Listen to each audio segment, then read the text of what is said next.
Assalamualaikum. Kita lanjut ya guys. Madinah dan Atar makan bareng bersama keluarga Atar. Saat Pak Edi menuangkan nasi ke piring Vina, Vina bilang kalau dia tidak selera makan dan mual. Lalu Madinah berkata, memang kalau awal-awal hamil, pasti rasanya selalu mual, dan tidak nafsu makan. Kemudian Vina berkata, padahal Madinah belum pernah hamil tapi bisa memahami tentang kehamilan. Atar terdiam merasa tersinggung, lalu dia berkata kalau masalah pengetahuan hamil, mau dia sudah pernah hamil, atau belum semua orang pasti tahu. Kemudian Vina berkata, termasuk yang tidak bisa punya anak.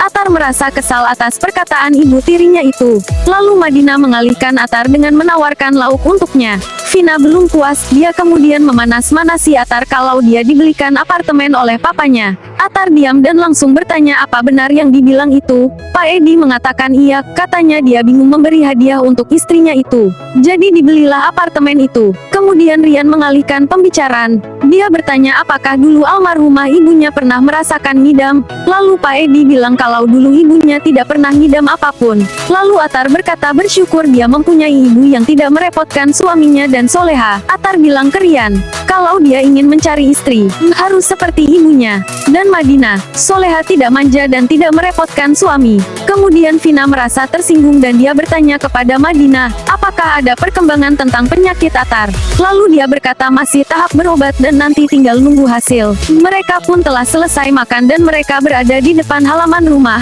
Atar bingung, bukan papanya yang diurus oleh istrinya tetapi malah papanya seperti baby sister, melayani istrinya dengan membawakan tas dan menurutinya apapun. Pak Edi dan Vina pamit untuk pergi duluan karena mau membeli mobil baru. Atar merasa Vina mulai menguasai harta papanya itu.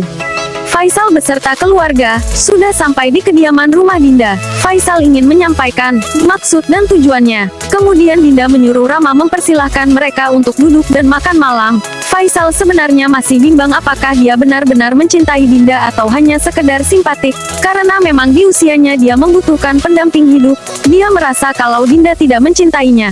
Rama berkata kalau dia senang sekali kalau memang ibunya dan Pak Faisal benar-benar menikah dan akan mempunyai saudara seperti Madinah dan Atar. Begitupun Madinah berharap semua bisa terjadi dan melihat papanya bisa bahagia. Atar juga mengatakan semoga semua berjalan lancar, karena ini yang diharapkan Madinah, dirinya dan Tante Dona. Mereka pun mengaminkan.